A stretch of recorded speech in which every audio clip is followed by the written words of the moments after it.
Hi, we're out here at James and Michelle's workshop again. We're going to have a little bit of a body filler, well, metal straightening and body filler sanding and hand sanding workshop. We've got a table full of tools here that we're going to cover and materials so that you can get an idea of what kind of things you need to do your project, and sometimes what you don't need to do your project. So we'll cover all those in detail. The first thing everybody likes to talk about in my comments is PPE. So this is one of those N95 masks that supposed to stop this or that.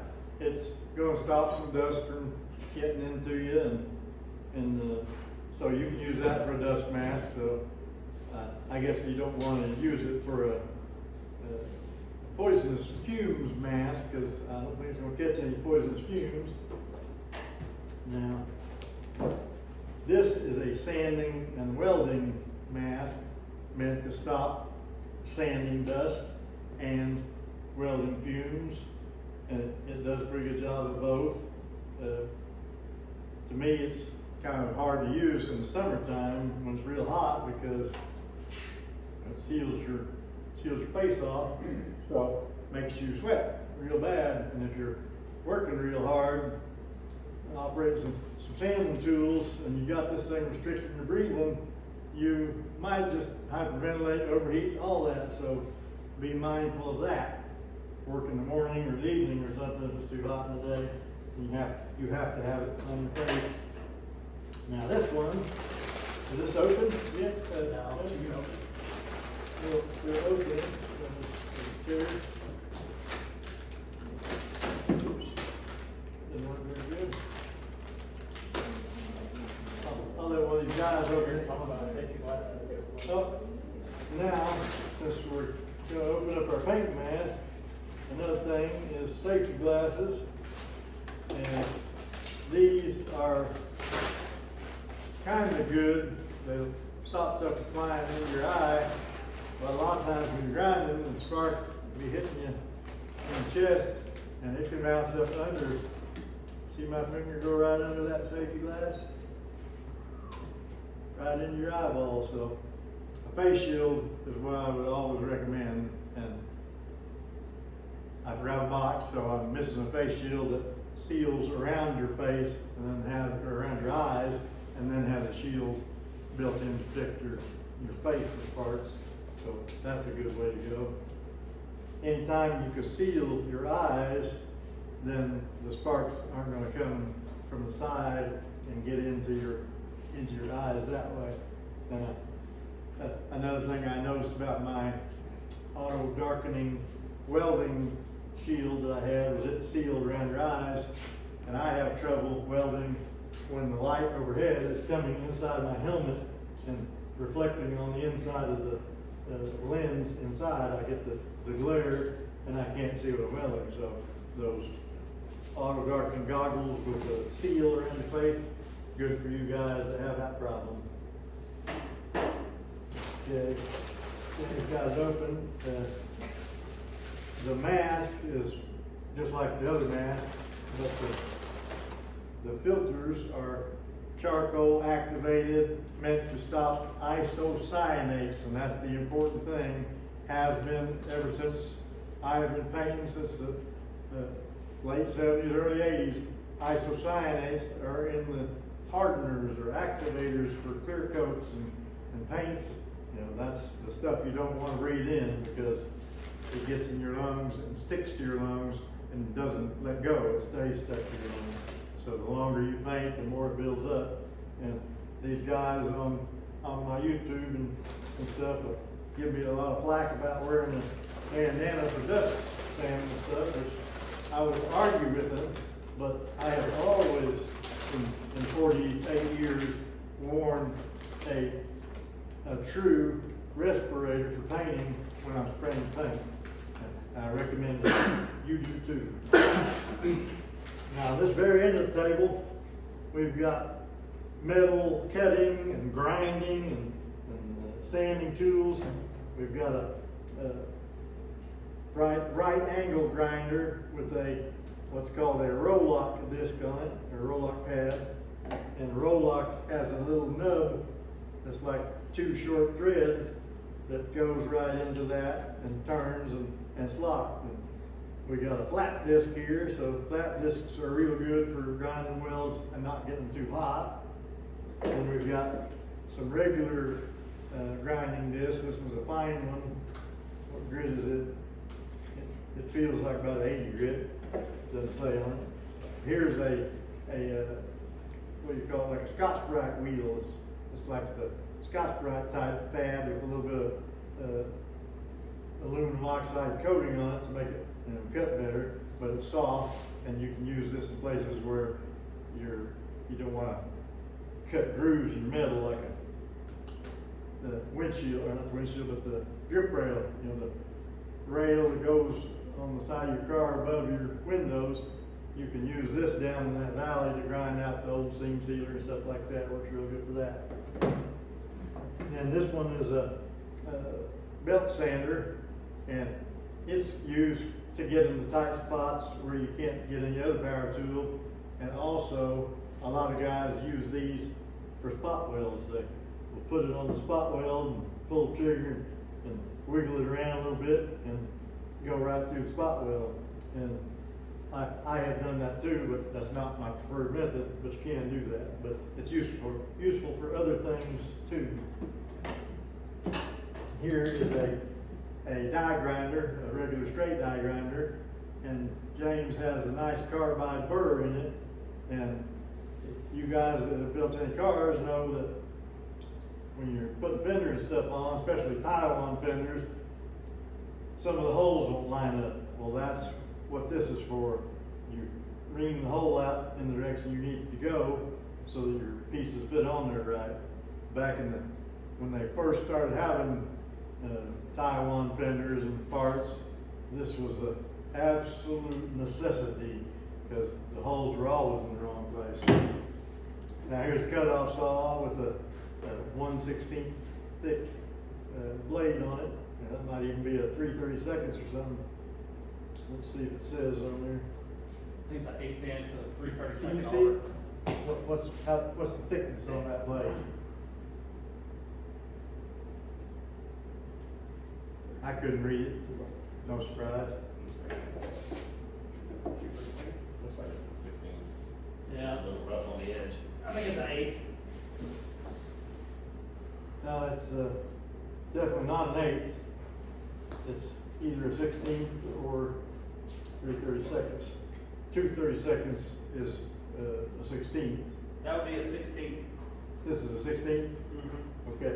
Yeah, you want, if you're going to be cutting metal, you want as thin as possible because while these saws have some power, you know, a bigger, thicker blade is going to be hard to drive through the metal. The electric angle grinders will have a 4.5 inch cutoff wheel on it, tear right through the metal, but you know, for air power tool, you need to have the thinner one. Plus, it makes a thinner deal. This is like I was talking about welding gaps. One of the guys on the car club was welding a little patch in his quarter panel, and he had zero gap. He had it flush fit all the way around. So when you put two pieces of metal together and there's no gap, then you weld in the middle. Well, the on either side of the weld, it's already touching, and where you're welding is pulling together, and that metal has nowhere to go, so it goes up or down, it goes in or out. It has to go somewhere. You've created a heat sink there that pulls metal into it in the first weld you make. So if there's no gap, then the metal around that first weld has to pop up or pop down. So when you're done welding, you're gonna have either wavy or all humped up. It'll be a problem, that's all I'm saying. So that 16th right there, by the time you cut the metal, it will be 3/32. You know, the thing vibrates a little bit and makes the cut a little wider, and that will be basically a perfect gap. Like, it's not gonna move much more than that. So your first weld, you got your first weld and there's a gap, so that touches, you still got room, because you filled in the gap a little bit with your first weld, and then you still have a little bit of gap to go around, so you can avoid the warpage that way. Now, over here, and you guys might have saw my hammers and dollies, and we have a similar thing here. The grinding is not that great because it's an inexpensive set. It's not real bad, but it's not real straight either. You can see it in the reflection on it that it has imperfections in the surface. If you buy expensive hammers and dollies, they're real pretty, and you can see that they're real straight. But most of you guys are like me. I'm not a super metal straightener finishing guy with hammer and dolly. I can bang a low spot out, and I can do some tapping and stuff like that. But I don't need my tool to be perfect because I'm not a metal finisher. That's not my bag, baby. And but I'll tell you what these are. This is a pick hammer. It's got a pointed end here. You can use it to tap down sharp creases and stuff that are upward, and it's got a tapping head on this side, and this has a serrated face here. That's a shrinking hammer. When you take this, which is a universal dolly, some people call it a railroad dolly because it looks like a piece of a railroad track. You take a dolly, that one, or this one. This one's got a hole there, so you can't use that side of that one, but you can take a dolly and use this. It's got like sharp teeth on it, and there's spaces in between teeth. You have some metal that's popping up and down. You can put that there on the metal and bam it with this, and it pulls the metal together and makes that high spot go down. So shrinking hammer. On this side, square side, that's just a bumping hammer. I don't know why they make it square, because that makes for dangerous hammering. If you don't hit it perfect, well, one of these sharp corners is gonna, make a dent or cut or what you want to call it in your metal. So I don't think I ever use those unless I'm using it for hitting a screwdriver or a punch or something like that. I've never used a square one on hammers that I've had. Now, this one is another important one to me. Now, this side is the same as the other one, basically. But on this side, you've got kind of like a chisel. This is called a cross beam hammer or something. I can't remember the name of it, but we'll call it the hammer with the chisel side on it, so that you've got a body line or something that's wrinkled up. You can use that right in the point of the body line and get it banged back out. So, as I said, I'm not the best hammer and dolly guy in the world. I know what they're supposed to do, but I'm too impatient to spend hours and hours and hours trying to make a piece of metal perfect when I know it's never going to be perfect. So do yourself a favor, get it pretty close, and then move on to the next step, which the next step will be putting your fillers on there. I probably put the cart before the horse over here. This is a aluminum mono board, and I've got some leftover fiberglass filler on it, and it's pretty chunky there on it. But I take this one, which I'm not going to do because I don't want to dust the guys and gals, but this is fastest tool known to man, and so I have 36 grit on there, and I hold it like that, and it takes just a few passes and it's clean. So you're not wasting lacquer thinner, you're not wasting paper towels, you're not wasting anything. So that's very important, in my opinion, not to waste stuff. If you don't need to do something, don't do it.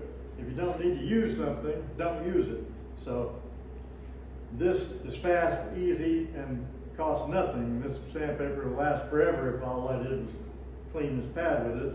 I'll use sandpaper for something else, and it's still good enough to come clean this board. So that's the one I use. But also, for the sake of argument, anybody use cardboard for Bondo? No? James, mix up cardboard? No, not on cardboard. I use the Okay. plastic filler boards. Well, cardboard is a staple for 48 years. I've used cardboard a zillion times. I use this because it's convenient to clean it. But I'll tell you what, I can take a piece of cardboard and do the same thing. I can take a piece of cardboard and clean it back up and use it. But the cardboard gets damaged, and that's why I like to have a metal board. But you're not gonna get cardboard fibers that's gonna ruin your Bondo. The cardboard is not gonna suck the life out of your Bondo. It's not gonna pull the hardener out of it or anything like that. So get that out of your head. If you don't have a Bondo board and you got a piece of cardboard you wanna use, go ahead and use it. So enough about that. The spreaders, we see the filler still on the spreader here. You take your pocket knife and whittle that off. You don't want to damage your edge, but plastic spreaders, the Bondo, or in this case Powerglass, pops right off there, and whatever little pieces don't, you can take your pocket knife and whittle them off there. So that's our Bondo spreaders and stuff like that. And now to the tools. Now these here I consider rough end tools, and I have the Astromatic 8AS short air file, and James has bought one because he wanted to have the cool stuff too. Now mine has a regulator on it off of a paint gun, which I don't use this kind of regulator on a paint gun, so that's why it's on this tool. And if I go to somebody's shop that does not have their air regulated and they got 175 pounds in their air line, then I can slow mine down. But James has his regulator set to a normal pressure, so he doesn't need a regulator. And we'll demonstrate that. That's about the right speed. If it's too slow, it vibrates too much. If it's too fast, you know, it's hard to control. It's like all over the place. So it needs to be pretty fast, but not crazy fast. So that's right. That's just right. And I will take mine. See, it's about the same speed. I could turn it down, make it go slower.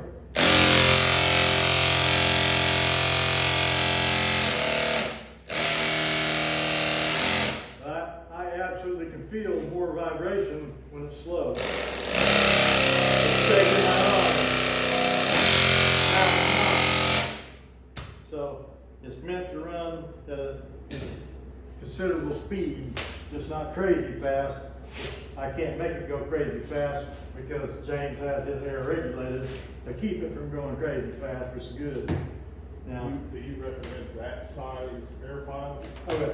Thanks for that A question. little bit longer. Billy asked the $1 million question.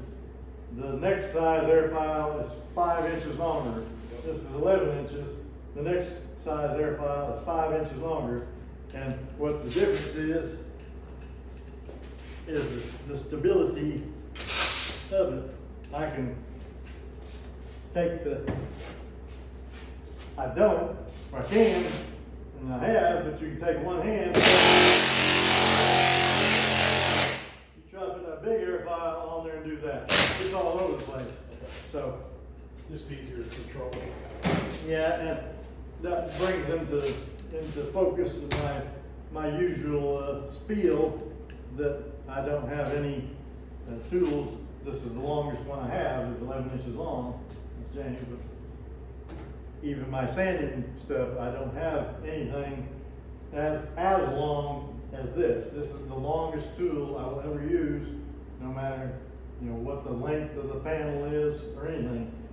So 11 inches is the longest I'll ever use, and I don't have it today because I think I left it at another shop, but I have aluminum board with a rubber pad and a wooden handle that's 9¼ inches long. That's my regular block. This one's 11 inches, I believe. Yeah, it's the same. This is 11 inches long.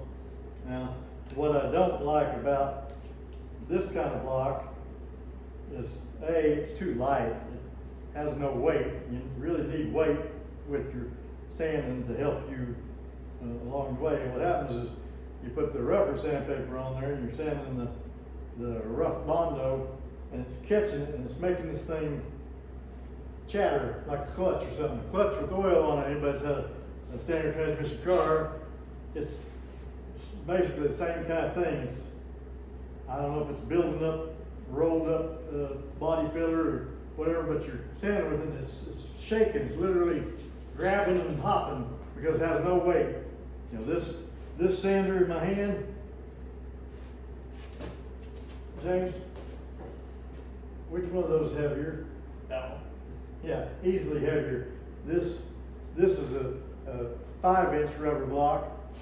This is 11-inch, and this is considerably lighter than this. And when you take these and you sand on the body filler, they don't do any of that scrubbing, jumping, bumping around because it got some weight to it. So the tools that are too light, I don't like them, and I also don't like any tool to flex. I want it to be rock solid. I'm the one that's gonna steer it and make it do what it's supposed to do. I don't want it moving around on me without me knowing about it, like coming into a higher spot and bending with the high spot. These guys, now let me make this perfectly clear. You don't want any kind of flex block. Like you don't want a block that you can grab, it has a handle here and a handle here, and you can actually flex it like that. Like it makes a big grip. You don't want that. And they say, well, so it could follow the shape of the panel.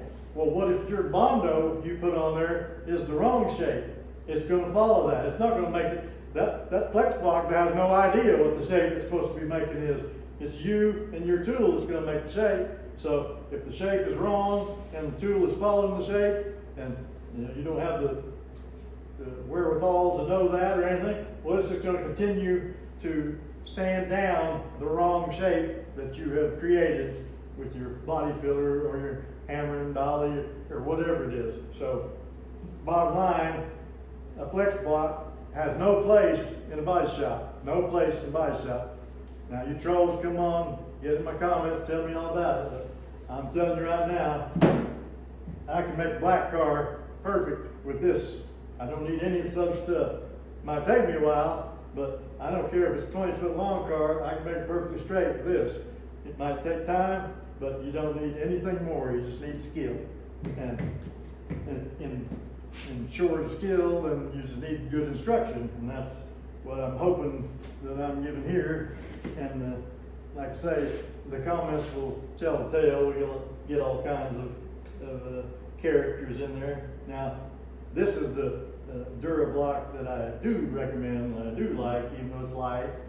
But when you have a curve like that, like on the Mustang, on your Mustang at the top of the door, it's very curved right there, like where the mirror sits.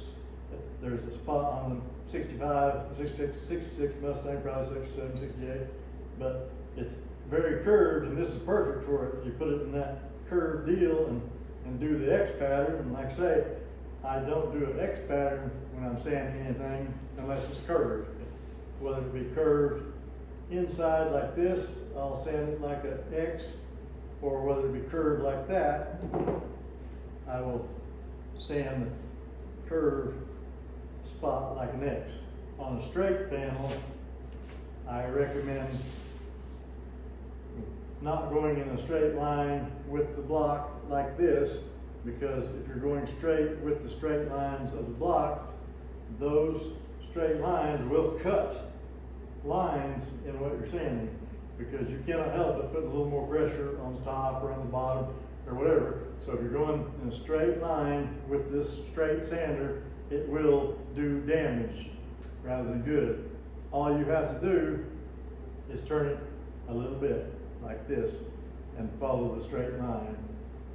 So I want the car straight, so I want to sand it straight. This, on the straight panel, that's not straight. A car has planes, it has curves. From the top to the bottom, it curves. So if you're going like this over the little bit of curve that's in the car, well, you're not dealing with the straight part. You're going from one plane. You know, this part stuck out from the center line of the car. It sticks out 40 inches right here where I'm at. Okay, well, up here it only sticks out 38 inches. So I'm not sticking with the straight. I'm letting this tool create waves in my straight surface, in my horizon. The car has a horizon from the top to the bottom, and you want that horizon to be straight, you better sand it straight. Now you can eventually get there, you know, doing that and stuff like that, but my purpose in all of this is to save you time, effort, and basically frustration. It's very frustrating for someone that's not a professional to try to make a panel straight. So you aren't going to understand that. You aren't going to understand how to take that and make straightness with it. You're not going to understand that if you're not already a professional. You know, I used to do that too back in the day on all the panels till I learned it's a lot easier to go in a straight line with your tool angled a little bit. And then that's your X pattern. Just tip it the other way. There you're going straight, back and forth, straight, back and forth, straight, back and forth. Then turn it that way and go straight, back and forth. And then move it up to the next plane. When I say plane, that's what I'm saying. Looking at the blueprint of the car, if you could see a wireframe diagram of the car, you know, it'll have a line at the bottom, then another one in the middle, then coming above the middle. And those are usually bowed out in the middle, like say Camaro, 67 Camaro or 70s Camaro or 80s Camaro. The line comes down to a point in the middle of the car. So that's a plane, and it gets closer to the center of the car as it leaves that center line. The center line is sticking out the farthest, and it gets closer to the center of the car as it goes up or down. And that's what I'm saying. You make this pattern right at the body line. You get your body line straight, and then you move it up a notch and do the same thing, and back and forth, and change positions. That will get it absolutely straight. And I'll be demonstrating that on our Riviera project within the next week or so, when I make the sail panels that were welded and, you know, at the factory are welded and wrinkly and lumpy. I'll make those absolutely perfect. I will show you, you know, we'll hold the newspaper up, you can see the print in a perfect straight line. You just wait and see. So anyway, we'll be demonstrating the techniques of blocking in great depth. But let's come back now to our power tools. This one is the fantastic Billy sander. The tool itself is not very fantastic. It's a Baxter from Harbor Freight, and who knows, it'll probably go out next week or something, because the first one I got only lasted a month before I couldn't get the air valve shut off, and the tool, I plugged it in and it was spinning all the time. So they gave me a new one, but the 2-year warranty is good till you get the new one. So if you buy a 2-year warranty and it quits working 2 weeks later, they give you another one. And it quits working two weeks later, oh, your 2-year warranty's already been used. Does that make sense? No. If it's 2-year warranty, you should get 1,000 of them. If 1,000 of them go bad, they should give you 1,000 of them. So I'm just saying, this is the only one I found that is this smooth when I weld the bearing, and that's what's happened here. Is I've welded the bearing to make it a spinning sander instead of an orbital sander. But it is a fantastic sander because of one of my viewers told me I was calling it centrifugal force, which it does have that, but it's also got gyroscopic force. And gyroscopic force is what makes it not want to, if it's flat on the surface and it's spinning, it does not want to change. It wants to stay just like it is because the gyroscopic force is on a plane. We're back to talking about planes again. So that gyroscopic force is keeping it straight. And the straighter the panel gets, the panel will have lumps and bumps and stuff in it. The straighter it gets, the straighter the cut gets until, I can hold it with the hose over here with my hand and push down the trigger and make this thing go around and around with the hose because it's got that gyroscopic force. Let me demonstrate that. I'm gonna take this pad off so it won't sling stuff anywhere. So when I hit it, it's gonna spin in that direction and it doesn't want to change. I can feel the gyroscopic force. It does not, you probably couldn't hear me, I can feel the gyroscopic force. It does not want to move no matter whether it's this way, that way. It wants to spin the way it started spinning. It wants to stay like that. So when you're trying to make your flat hood flat, this is a fantastic tool to do such thing. And it's got power to boot or to spare it. James, I popped that off and I felt water spray on my hand. And that brings us to another thing. Let's talk about that before I talk about this other DA. Michelle gave me some what is this, air tool conditioner. And that's the, when you got the water coming through your tools, give it a shot of this every now and then. And these tools, the air files or air boards, what you want to call them, and the DA sanders and the spinning tools and stuff like this, they should all be oiled. Now, I'm going to tell you this, like I was telling the guys before the recording started, that I had a snap-on air ratchet I was real proud of. I bought it off the truck for $200 and something back in 2002, and it lasted about a month and a half before it didn't have any power anymore. It was like you put it on a nut or something, pull the trigger, and it, but it wouldn't do anything, it didn't have power.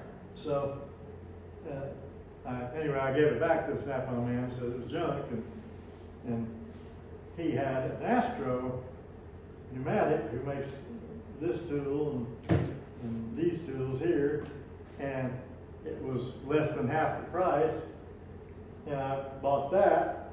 That was 2002, and it was stolen from me at a shop that I do some work at in 2022, so 20 years later, and in 20 years it never lost any power, and I never oiled it. I never put a drop of oil in it from the day it had a sticker on it that said oil daily, but I never once put a drop of oil in it, and it lasted for 20 years and probably would have lasted a lot longer, but got stolen. And I believe the reason it doesn't matter on these tools is because on the air ratchet specifically, it had a worm gear or spiral gear or something, and I believe that the oil mixes with the aluminum oxide dust from sandpaper in a body shop. In a mechanic shop, it probably wouldn't have happened. It probably would have been fine to oil it. But in a body shop, you can't get away from that dust. It's everywhere. So it'll be on the end of your hose. It'll be down in that hole, and you're going to plug your tool in, and you're going to blow that dust right up into your tool. So that dust, that's abrasive dust, will mix with the water and the oil in the airline and make a sludge that was absolutely corrosive, like abrasive corrosive, what do you want to call it, and would eat up metal, the metal spiral gear. If you take an air ratchet apart, it's got a weird cone looking deal in there, and it eats that thing up. So maybe other tools might suffer from it too, but that's the one that I'm saying don't oil an air ratchet. I've got a earthquake, harbor freight, earthquake 3/8 drive air ratchet that's impacted. Like, instead of smashing your fingers, pulling around, it starts impacting when it starts to get tight. Well, I bought it 10 years ago and have never put any oil in it. It still works fine. So just saying. Now these other ones, this one or these two, they will slow down and stop if you don't keep oil in them. The DAs will slow down if you don't keep oil in them. But this one doesn't have any spiral gears or anything in it. These have a rotary vane air motor in them, so they're not going to be eaten up by that dust. Now, I showed you the Billy sander, but also James said he had a sander, and there's all kinds of them. There's Campbell Hospital, and there's Ingersoll Rand that have a little round puck down here that you can turn sideways, and it gets the shaft of the pad locked up to where it's locking sander. Those are DAs. This is a DA. DA means dual action. This sander was originally an orbital sander. It was a single action, not a DA. So DA means that you can lock the pad. This pad is locked right now, but if I push on this ring right here, it becomes unlocked. Now the pad is freewheeling. So when you have the pad unlocked, you are physically disconnected from the motor. It's all about spinning force. The motor is spinning just fine, and I'm holding the pad from moving. See how it's spinning now? But you can push that ring and lock that pad up, get to the side, lock it. Now it's locked, and I pull the trigger, the motor won't spin. But this has a big, heavy metal eccentric thing here for that orbital action.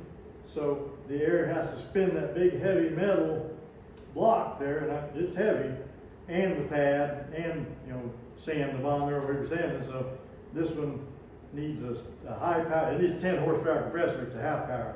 So now it spins just like this sander did.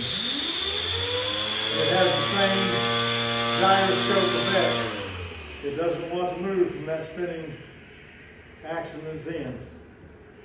Whereas what I told you about this big metal being heavy, if I had the pad off, you'd see that the same metal piece that does the same job in here is a tiny little thing that weighs nothing. So that's why this has power. This will run on a pancake compressor. This one will run 10 seconds on a pancake compressor.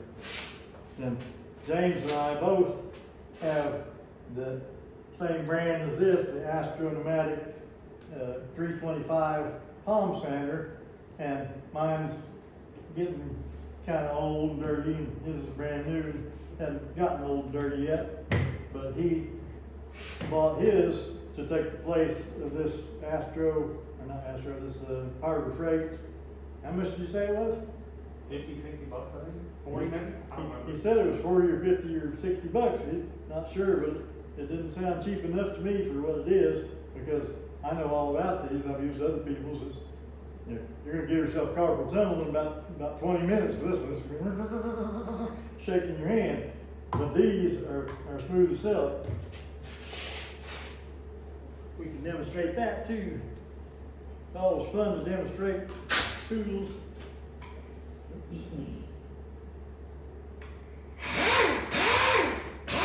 can feel the vibrations without even touching anything. No, we don't want any of that. James. It's got a red thumb wheel here for increasing speed or decreasing speed. I'm put it on low there. Oh, it's so nice. It's wonderful. It's turned up a little bit.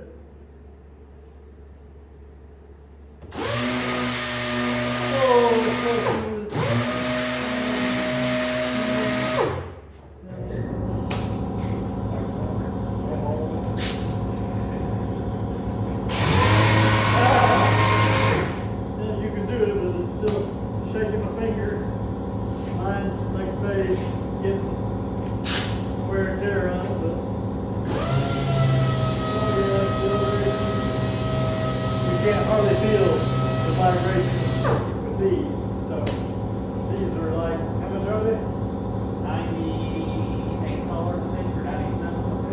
$98, a little less than 100 for a good tool.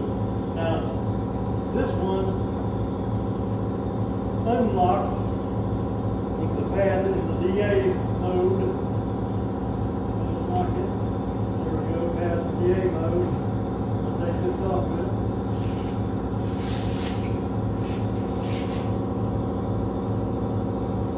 It's also very smooth.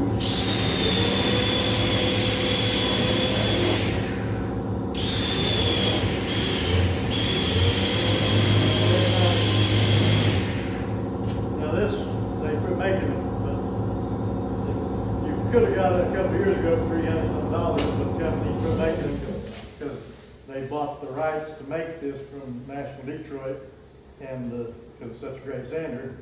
But I think they were selling more of their new National Detroit than they were their own, mark. So they quit carrying them. They have parts for them, which hardly ever needs a part except for the bearing, which is the reason I bought the Baxter orbital sander.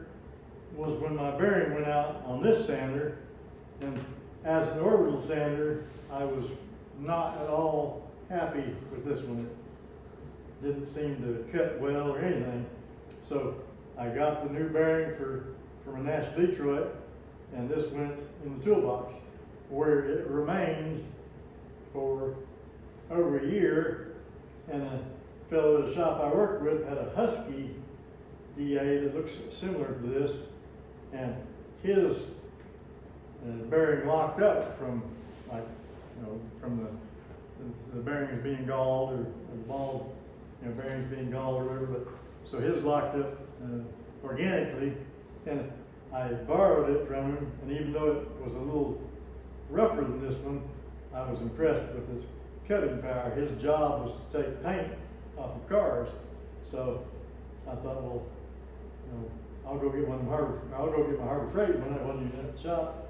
And I did. I opened it up, looked in there, and seen how it was made, and I put those two welds on it, and the rest is history. This is my absolute favorite rough end tool in the past 48 years. For a long time, I used an air buffer with an 8-inch pad, but I can't use it with one hand. I can do body work with this one with one hand, so I love it, even though I'm afraid it's going to break down anytime. But I think they're $89.95, so it's not that high a price. And I got a lot of comments saying that you should take it back to Harbor Freight and quack, and give them a piece of your mind, and they'll go ahead and give you one. So we'll try that whenever this one goes out. This one's been kicking for 8 months, or I don't know. You've seen it on my channel. I've been using it quite a bit for the past maybe even a year or so. Maybe the first one was just a real crappy one, but I've had this button right here under the trigger stick several times where I had to get my knife and pry it up and oil it and scrape it with a knife to where it wouldn't keep getting stuck. So there's that. Now back here we are again to the hand power tools. Like I say, this is a favorite of mine. It's the Durablock, and I talked about why I didn't like the Durablock. It's too light and it skips and jumps, and that'll cause the Ripley bodywork. This James has one, and they're about the same weight, and we found that the black one from 3M is the same way. If you feel the face of one James has, you can feel a lump in the middle of it, and it's probably got like a low spot there. But this 3M one that's black had the same problem when I got it. I could feel, lumps in it. So we put 80 grit sandpaper up on the cabinet and rubbed the sander and rubbed it, and you could look at it and it would still be shiny and have the 80 grit scratches and still have some shiny circles and stuff in it where it was still low. So we just kept rubbing it until it flattened out all the way. And James, you can do the same thing with yours. You put a piece of sticky sandpaper on the side of your toolbox and rub it, and get that lump that you felt out of there. See if you can feel it. Everybody see if they can feel that. Let's see how the the rest of the club, right in the middle there's a hump. Yep. Now to feel things, you wanna use your fingers long ways and move over them fast enough that you can feel a differential. Right. The high spot all the way across. Yep. So it's uneven, but it's easy to take care of it, and you sand it down on the side of something that's flat. What about a cheese grater? I don't see one of those out there. Oh, IT Chris is right, we don't have a cheese grater on the table, and I do use a cheese grater, on occasion, not every time, but let me state for the record, do not use a cheese grater on Fiberall Light. Fiberall Light has fibers inside it that are linked together, and it's getting its bite on the metal when it's curing, and once it's curing, it's starting to become one piece, and you put that cheese grater on there and start dragging that cheese grater and catching it, you're weakening its hold on the metal. So don't cheese grate Fiberall Light. This tool right here will take care of the rough end of Fiberall Light. It's probably a little too rough for the rough end of Bondo with 36 on it. I would switch to 80 for just plain Bondo, but Bondo won't be tore loose from the metal with the cheese grater, so you can do a little bit of cheese grating first. And let's see, oh, I forgot to talk about this one. I had it over here. This is a mini DA. It's got this one has a 3-inch pad on it, and you can put a 2-inch pad on it, and that's for getting them to tight spots. Now, because of the small size of the pad, you'll have to get a really good hold on it so you can steer it exactly like you want it, because it wants to wiggle around a little bit. That's kind of too much distance for a little bitty pad to have good control on it. So don't try to do a big area with it, just do it in a tight corner or something like that. And I also forgot to bring my mini billy sander that spins like this one, and for the same reason, you get it up inside, tight spots and stuff like that. I'll be using it tomorrow, so you'll see it in the video upcoming. Okay, any questions from our studio audience? You got some sandpaper to go over on the end. Oh, yep. I see Chris is on the wall. Now, sandpapers, James got this one off the internet, but I have used it from one of our wholesale stores. They have this brand, it's Dynamix, and it's not terrible, but in use, when you use it, it feels sharp enough, but when you use it, compared to another economy brand that's my favorite, which is Indasa, this Duramix it'll take 3 or more of these to equal 1 of these. This will last 3 to 4 times longer, so you're not saving any money, because this is a bargain sandpaper, and so is this. So if you're buying a bargain sandpaper that's about the same price, but it takes 3 of these to equal 1 of these, well, what does that tell you? That tells you that this is no bargain. This is the real bargain. This is my preferred sandpaper, Indasa brand. And I've been using it for over probably at least 30 years. And you can get it in DA paper. This is hook and loop. And this is sticky for your files. This has a sticky back to it. And I have all the flavors. I have 36, 80, 150, 220. I never block anything with a finer grit than 320. If you're blocking, you're trying to get something straight. If you're using a fine grit to block, you're not getting it straight, you're making it ripply. So, and you shouldn't be blocking with the fine sandpaper. The rougher sandpaper is for straightness. The fine sandpaper is for refinement. Now, I'm not saying you can't put the 320 on your block and sand, the final sand to get rid of the scratches from this, but you need to have it straight first before you use the 320 on it, because all you want to do with the 320 is get the scratches out. let's see. Chris, any more I think things that's that everything on there. I might have thought of? Questions? So what sandpaper do you use when you're doing the rough end filler work? Well, Do you use 36? I start with 36 on this. I start with 36 on this. Matter of fact, I never use anything with 36 on this. This is a rough end tool. So, you know, I'm going to be roughing in Bondo or Fiberall, and this tool is not as aggressive as this one.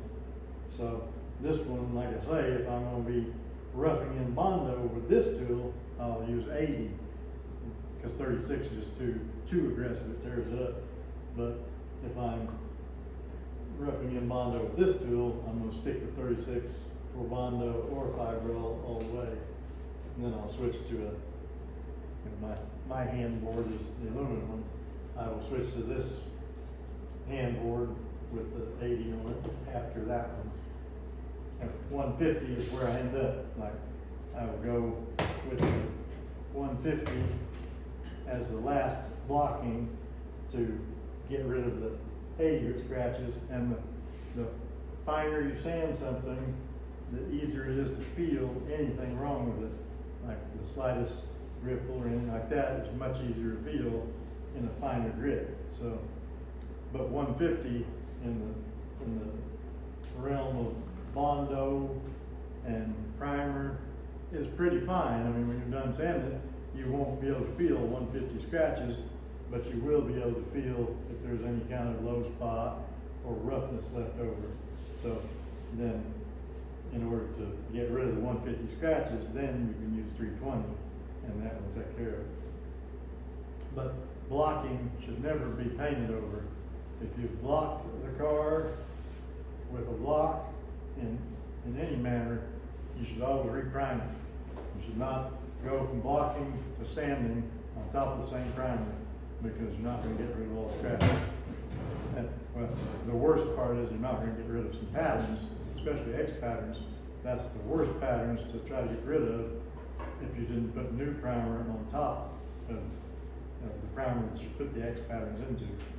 I had a body shop owner that I worked for. Ever use them? Oh, abrasive sponge. Yeah. Mhm. This is a sanding sponge. I don't know what grit this one is. It's maybe 150. 150 or something? This one feels like 80. That was written on the end of it. 200. Now these are so flexible that this is just for like smoothing something out. You don't want to try to make anything straight with that. I guess you could, if you want to, put it on a block and use it a little bit that way. This is more for getting the nooks and crannies, like your door handle. When you push the button in on your door handle, it's got that pocket in behind it. You can use something like this that you really can get in there and conform to that. So that's what that would be great for. I don't have any of those. James got all cool stuff. No, I just don't have it a lot. It's once again boils down to, you know, I have conserved money on products and stuff like that over all these years to be able to get to the show winning, you know, finish without having to buy a bunch of stuff. Like, keep it simple. KISS, keep it simple. Stupid. Silly. Huh? Keep it simple, silly. Silly, okay, that's the more politically correct one. But the less stuff you have to learn, the less stuff you have to use, the easier and faster you're gonna get the job done. And as long as, you know, you don't throw in methods that are shady or substandard and stuff like that, then you won't have any problem. So, as I said in the beginning, I'm going to be showing things that I know to work, and you know, most of them aren't new. I've been using, you know, methods for 30, 40 years or more. So anything I show you is going to stay with you for a long time. Now, we're about to wrap up here, but you'll be seeing me working the bottom of a 74 Duster trunk that is rusted out bad across the back you know, when you lift the trunk up and you look up here, there's rust holes where the rubber was, it rusted underneath the rubber. So I'm repairing that with the fiberglass filler. James, you got your Duraglass, so I'll talk about that and talk about the difference of fiberglass filler, and that'll be my last thing to talk about. This is Duraglass by USC. There's a make the rivet in it. USC. It's a good product, and I used a lot of it back in the day. I was trying to find the manufacturer of it, but Duraglass is the name of it, so yeah, USC.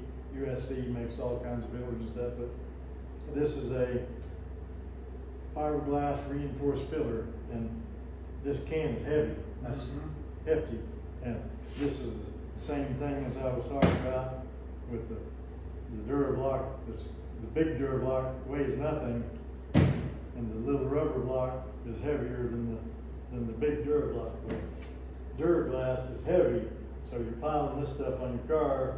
You know, you're making it heavy. The same size can of my favorite U-Pole Eyebrow Light weighs half or less of this. It's nowhere near as heavy. And this, when you spread it and when you sand it, it looks more like Bondo. And I guarantee you, this is not waterproof. So anybody that says Duraglass is waterproof, blow them smoke up your skirt. So it's not waterproof. So Fiber Light will not crumble. Fiber Light will not crumble when you put a half-inch strip of it on the floor and beat it with a 2-pound hammer. It's not going to break. So this is not the best stuff. This is not on the same level with Fiber Light. So I highly recommend Fiber Light. I don't say this is terrible or anything like that. I'm just saying there's a far superior product that you can use. But you can still use this in lots of different ways. I'm just saying if you're using what I'm going to be using tomorrow to fill a terrible rust hole, then the Fibro Light is far and above superior. And I guarantee it to last forever as long as there's paint kept on it. You know, I'm going to rust proof it in every way that there is, so it's not going to be susceptible to, I welded the holes today on the top of the trunk. It rusted out from underneath through, you know, there was no panel touching it underneath. It's the top of the skin of the trunk, and the rust holes come through from the bottom.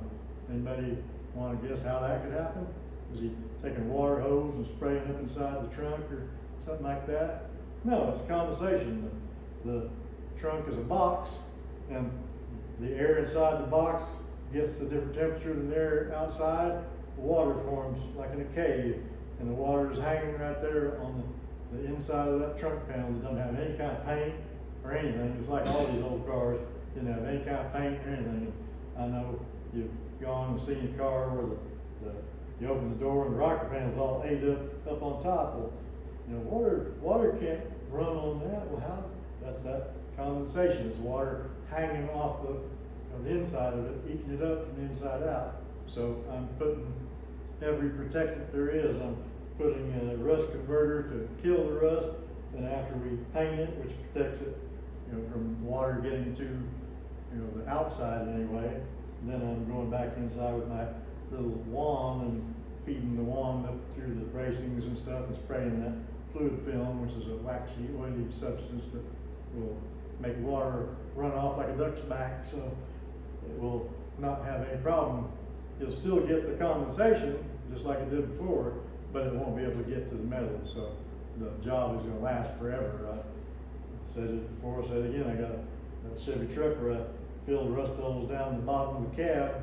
I beat them in with a hammer and ground the paint off and put that, James, James gave me that Duraglass. I filled those holes 20 years ago with Duraglass, and the truck still looks good. And you know, he takes out, drives it and stuff. It's not no trailer queen or been in the garage all the time or anything.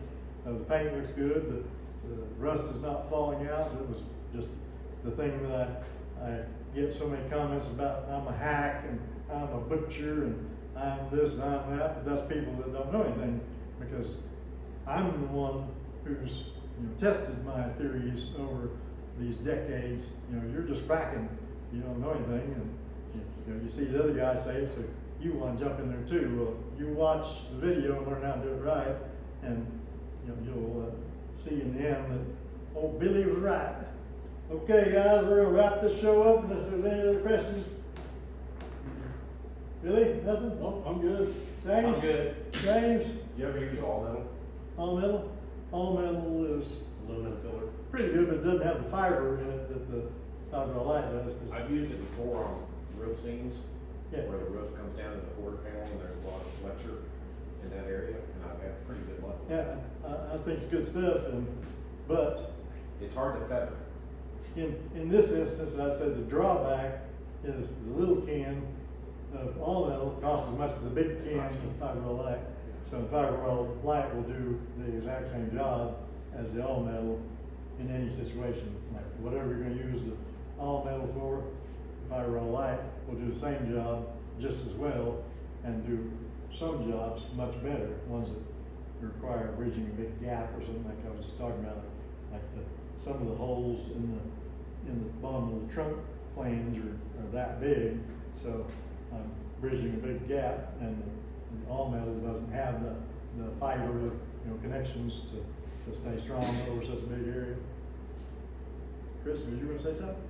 Nope. Nope. Okay, well, we're signing off. Bondo Billy signing off from James and Michelle's nice workshop that we like to do our little get-togethers in and learn new stuff. So look for some more coming up soon. Night, y'all.